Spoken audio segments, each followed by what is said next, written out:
Well, thank you very much for tuning in. My name's Mr. Oakes. I'm the principal of the Regis School.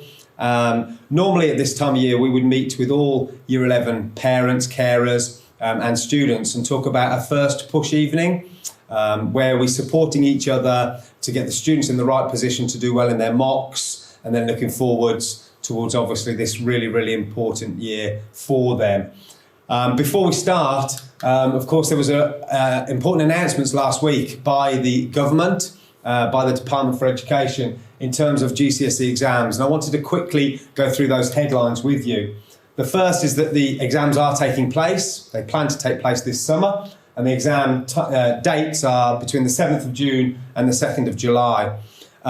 So in terms of normal circumstance, you normally have 2 weeks exams, half term and 2 weeks. All of these exams, bar a couple I'll talk about in a second, are after half term. So in terms of building students' resilience, there's going to be a lot of exams in that window without a break in between. So what we do at weekends, what we do at evenings is going to be absolutely crucial to make sure that we get the outcomes that we deserve. Results day is Friday the 27th, so put that in your diaries. The good thing about that is that all the papers will be marked and they can start their whatever they're doing afterwards, hopefully all staying on in our brilliant sixth form, of course. Yes, COVID's still there. Actually, at the time of writing, there are real concerns as to getting through this winter and what's going to happen into next year. There's also a lot of positives of potentially how we can start to move forwards and return back to how we were in some shape or form before March. But of course, people are asking questions about what if, and the answers aren't out there yet, but the government are working very hard and they will be telling us certain situations and scenarios to support everyone within these exams. There is one maths paper and one English paper before half term, as I said earlier, and it's expected that the majority of vocational subjects exams will take place in this window as well. Most important part of all of this is exams are planned to go ahead in this country as per normal. And that is the right thing to do. So what we're looking at is small changes. I'm going to give some advice. Some of it you may think is good advice and you'll try it. Some of you may think it doesn't quite fit with our family or our circumstances. And some of you hopefully saying, well, we already do that. But these are small changes we can make now. So when we prepare for those exams next summer, when we prepare for our exams after Christmas, and when we prepare for our exams for our mocks next month, we can make these small changes and then they become habitual. They become habit. They're things that we just do. This year is like no other. And I'll talk about that at the very last slide. About 25 minutes, the themes, the three-legged stool, the golden circle of why. Okay, they're the themes of the presentation. The three-legged stool is an analogy, simple analogy, that each of the legs represent one student, one home and one the school. Okay, so we've all got a leg of the stool. We have to work together. If one of us doesn't work well, so the student doesn't do their homework, doesn't listen in class, the school don't deliver good lessons, don't offer support, or at home the students are just left to their own devices, then that can happen. All three have to work together, otherwise the stool will topple over. So this is about our relationships now. More than ever, the school needs a strong relationship with home and we need to work together. We have one common goal, and that's for the student to do well in their GCSEs, okay, for the student. One of the worst things people will say to me is, you only want the students to do well for you or for the school. And I just promise to you, genuinely, that is absolute nonsense, because these GCSEs will stay with them for the rest of their lives. I don't think of Year 11s as 15, 16-year-olds, 25, 35, 45-year-olds. And that currency that they can get and we can support them to get continues to open doors and windows of opportunity throughout their life, long after we've left this building, long after we're not associated with the Regis School. This is about them, and it's our common goal is for them to do well for the rest of their lives. Okay, so what will school do? Well, school will deliver quality first teaching in the classroom, really important. I believe the standard of teaching in school is very good. We actually put our best teachers on with Year 11s where possible, so they get the best diet in terms of their education in the building. We follow our binary behaviour policy, So if a year 11 student, what I believe is the worst crime that a student can commit, especially in year 11, is they disrupt other people's learning, they will be removed and they will be put in the study room all day. Therefore, the rest of the class can carry on their studies. The person that gets sent sometimes says, well, I've lost a day of learning. I'm in year 11. You keep telling us how important it is. This isn't right. And the moral of that story is don't disrupt other people's learning, then you won't be sent out. We set relevant homework. We test the students regularly, so the students have to prepare for those tests.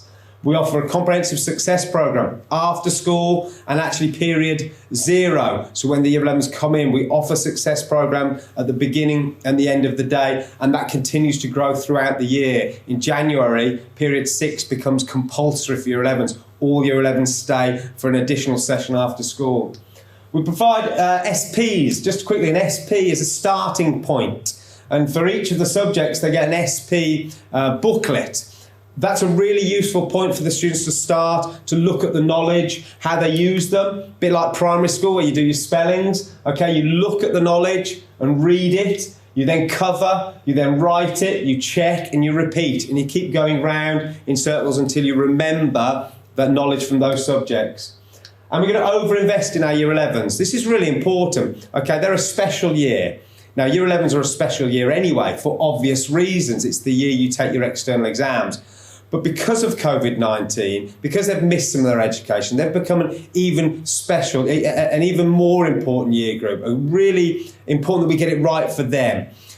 They didn't bring the virus to the country. This is not their fault, okay? So what can we do to support them, especially the students here at the Regis School? So we're going to invest certain things for them. For example, now they've got the Oak Academy, all right? This is one of the positives in terms of education is there's an incredible amount of home learning, virtual learning out there on the internet. And the Oak Academy is something that they can tap into. But that's not us doing it, that's the whole country. In terms of us, we're part of United Learning Schools, United Learning Trust, the biggest multi-academy trust in the country. So let's use their resources. And you can go onto the United Learning Home Learning resources page, and there's videos, tutorials, revision booklets and sheets. So make sure that the students take advantage of being part of United Learning. As well as being part of United Learning, of course, they're part of the Regis School. And we've just invested in something called Seneca Premium. And we've paid for all our students to have this premier account with Seneca. So again, a really, really useful way, student-friendly way to revise for exams as well as doing homeworks and so on and so forth. And of course, let's not forget Heggerty Maths. Maths and English are the most important subjects, and I've said it out loud. Some people may disagree. I'm not a maths or English specialist myself, so I'm going against my subject there. But they really are. They're the ones that count in terms of, as we said, moving on to the next stage. Getting a certain grade at maths and English can make the difference. Well, the way to improve your maths grade is to do more Heggerty Maths. It really is that simple. And I urge you all to spend as much time as possible doing Heggerty Maths. The research is out there. It is very simple. The correlation between the time spent doing Heggerty Maths, getting 80% or more in your Heggerty Maths tests, and revision, and then moving on to GCSEs. You will improve your grades the more Heggerty Maths you do, is a fact. We're also buying the students' resources. So this week they will receive science books, they will receive English books, they will receive other things from other subjects as well. So there is a real overinvestment in our year 11s, and that will continue, I promise you. Most important part of this is the classroom. We can give them all of these things outside, but the most important thing is in the classroom. They come into school with the right academic maturity, level of maturity in terms of wanting to learn, asking questions, and lessons are the most important part. In terms of the student, what are we expecting from you? Well, 2 hours additional study every day as a minimum at this stage for your mocks. Okay? This is something that all school leaders will be telling the year 11s up and down the country. And it's no different here.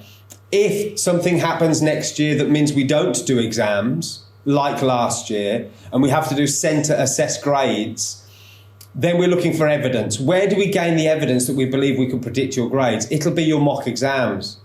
So if you can't invest 2 additional hours, remembering you finish school at 3, 3:15, 2 additional hours every day at this stage for your mocks, I hope that you don't regret that because we have to go to centre assessed grades. And I really don't want to do that. There's also the case of why would you revise for your mocks? Well, because then that information stays into or moves into your long-term memory, not your short-term memory. So it all becomes easier.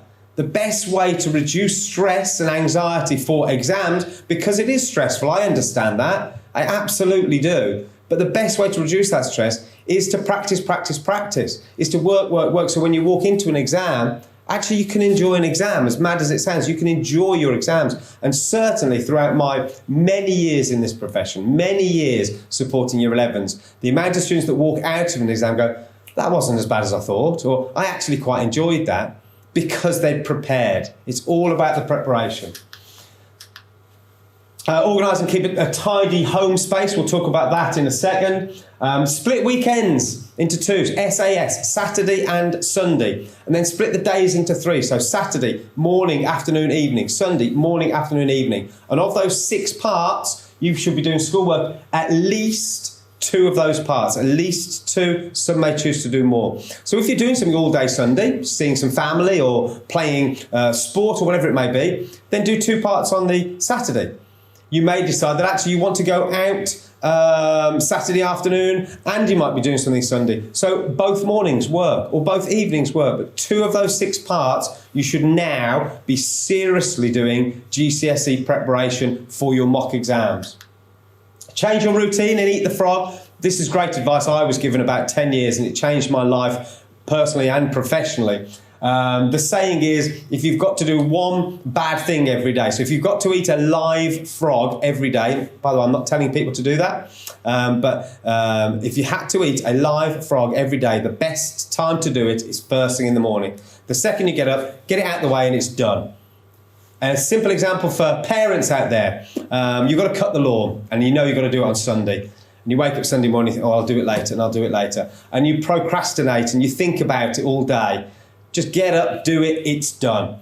Clearing the shoe cupboard, get up, do it, it's done. Well, this is the same for the students. You eat the frog first. So when do you do your work? You get up in the morning, Saturday, Sunday, and think, right, I know I've got to do 2 hours Hegarty maths. I'm going to do it first thing in the morning. So then the rest of my day becomes mine. Really good advice. Eat the frog. Realise the importance of every lesson. We've talked about that. Prepare for all your tests is a given, especially in year 11. And then, never give up. Don't give up. If things go wrong, that doesn't matter. That happens in life, okay? Keep going and keep going. There is time, but there is also a tick-tock that, we know you're doing exams next June, okay? And for every day we get closer to June, all right? So, make sure you are doing the work. But there is still time, and do not give up. My last slide will tell you, do not give up and believe in yourself. You can do this. I know you can do this. And I'll just jump in here and say that the year 11s, as a whole, I've had a fantastic start to year 11. I honestly believe, I've been into their lessons and I see them in lessons. I think they're really focused. They're getting this right. And yes, there are some personalities and good for that. And yes, they do enjoy themselves and good for that too. But when they're in lessons, they're focused and they're working. The most important thing is now what they're doing outside of lessons as well as inside of lessons.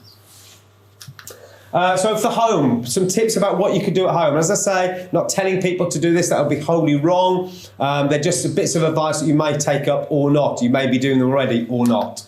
So the first one is your home study environment. It's really important that you've got a clear space in the house. Now, some people, this could be your bedroom, okay, and that's really useful. For some people, if you're sharing rooms or there's not quite space, then it might be in the lounge or somewhere, but it doesn't matter where it is. Just have a quiet space that is dedicated to a year 11 student, your son or daughter.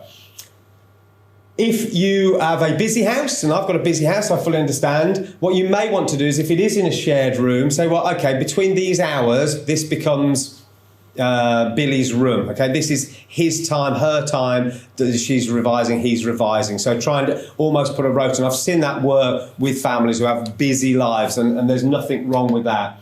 Something I think is really important is to put up a board in your room if you can, if that's possible, if it's allowed, because then you can put your exam timetables as well as some other important things. But exam timetables are crucial in terms of planning exactly when the exams are, right to left thinking and thinking about, right, I've got my maths exam and I know it's on Tuesday, so therefore I'll spend this time revising, preparing and so on and so forth. So they're really useful as well. Also quite nice, you can put stick-it notes, post-it notes on there, wishing your son or daughter all the very best, good lucks and so on and so forth.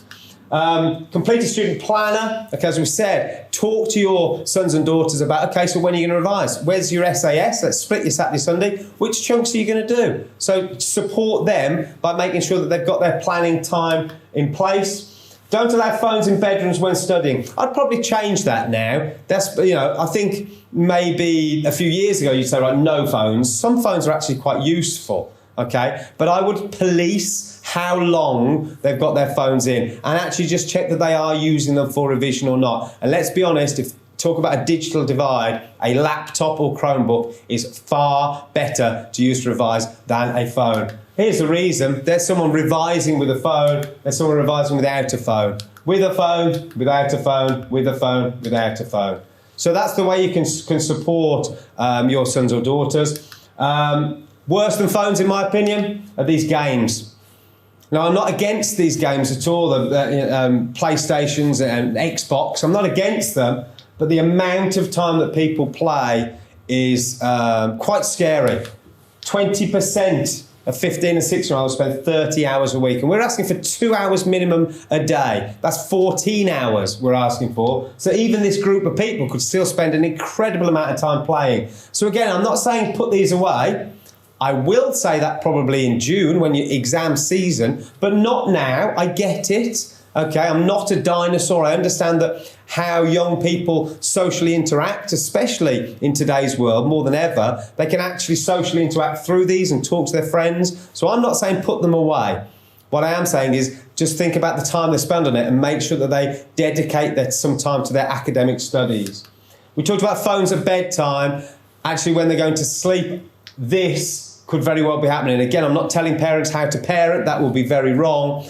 But making sure that students don't have phones throughout the night, especially when you're going through exam season, because this will be happening. This will be happening, and they'll say, I need it for my alarm, then buy an alarm clock.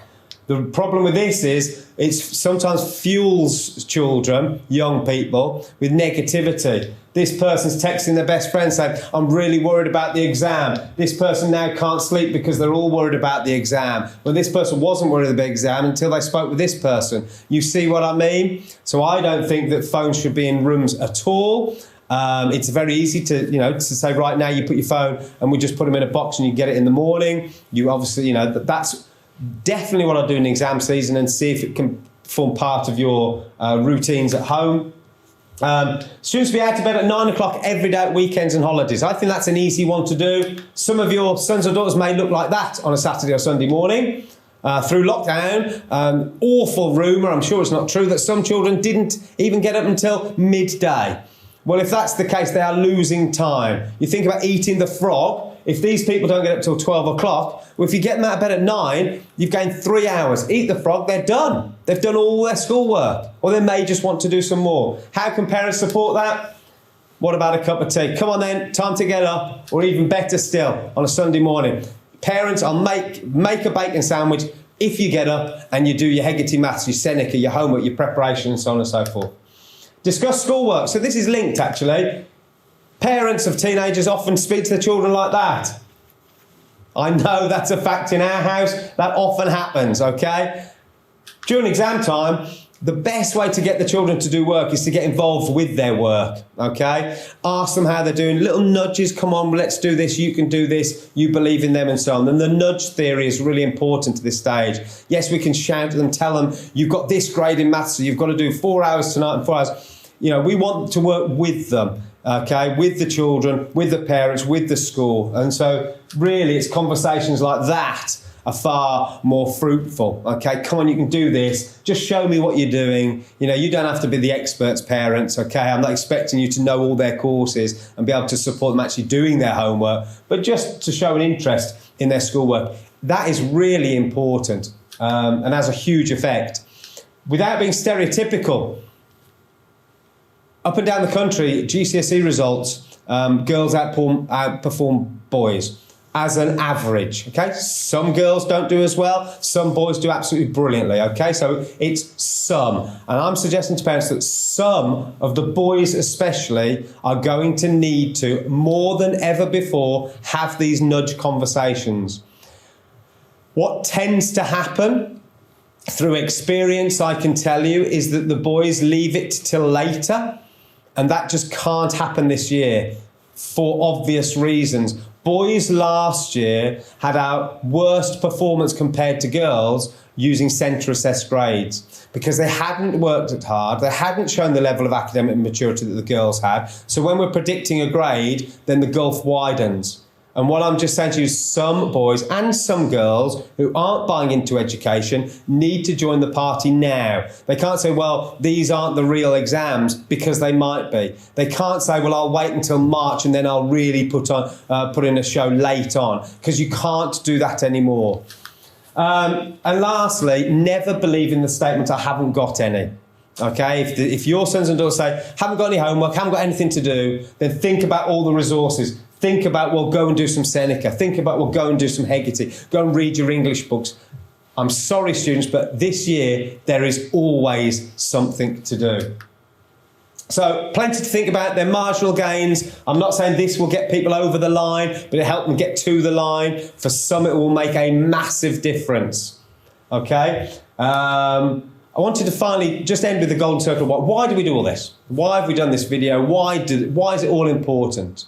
Well, that's why it's important for the students, is this grade distribution curve exists and has existed since education started and will continue to exist as long as exams continue. And basically there is a small group of people get these results, a small group of people get these results, and then the majority get these results. But here's the thing I want to explain with this, is if your son or daughter is about here, in fact they could be anywhere on this curve, it doesn't matter, and I haven't mentioned numbers, I haven't said everyone's got to get 8s and 9s, because that'd be ridiculous, but wherever you are, let's say you're here, if now, and this curve is the distribution of every single person taking an exam, every single one up and down the country taking that exam. So let's take English Literature GCSE, and you're here, and you don't do any work, so you stand still. You will drop because the other students will work harder. They will get ahead of you. If you do bits of work, so you do your homework, you go to lessons, you will stand still at best, so you will not move. To get ahead of the curve, you've got to work harder than anyone else, harder than other people up and down the country, harder than people at Bognor schools, okay, us, Feltham, so on and so forth, Chichester, etc. But not just that, the whole of Sussex and the whole of the country. So if you're here, and you decide, right, do you know what? I really want to get a 4 or 5. You've got to work harder than all these people to get ahead of that curve. That's the reason why it starts now. Get ahead of the curve. More importantly, why does it start now? It's because of August 2021 is going to happen. And the question mark is, how do you want that to look? What do you want August the 21st to look like? It's a huge day. I think that's what it should look like for all our students. This is happy tears, the best tears. You've opened that envelope and thought, this is what I've got. And whilst it's a three-legged stool of school, home, and the student's the most important one. The student has to do the hard work. So when you get these results, and you will get the results you deserve, I can almost promise you, you will get the results you deserve. You work hard, you'll do well. You don't do any work, you won't do well. You will get what you deserve. But when you open that and you get it, that's because you deserve it. And you're the people. And often they'll thank the school and do you know what? That's your results. And that's what I want for our students. That's why we do these videos. That's why we say, come on, you've got to start changing the way you are. Some people look in a mirror and think, I can do more work. I can prepare. This is going to be a great year. And that's really that epitomizes everything I want for every single student that walks through these doors. I want everyone to have that moment. I want you as parents, carers, all family. I want the students, I want the school, I want everyone to have that moment of bursting pride. We don't do that very often in life, where we pat ourselves on the back. And that's one of those moments. So that's the golden circle of why. That's why we're doing these things. It's for you, not for us. It's for your future. It's not even for the now. The now is prepare for what's coming. And I'll leave you with this. I'll leave you with this because whatever you've done up until now, students, if you haven't had a good year 10, if year 8 didn't go well for you, if you've only just realised, oh, hang on a sec, this is an important year, then that's okay. Because it's all about year 11. And yes, if you've got some catching up to do that you've missed, then so be it. We've got time to do that. But it's all about what you do now. And the ending of this story, this world we live in, the challenges, the strangeness that has happened into this country and the world, you control how that story ends. So this is really down to you with our support. Thank you so much for listening. We hope to see all of you. We've got a Microsoft Teams town hall meeting on Thursday, just for half an hour, 5:30 till 6 o'clock. It's for parents to be able to ask questions once you've watched this video with your sons and daughters. So I hope to see you then, and thank you very much for listening.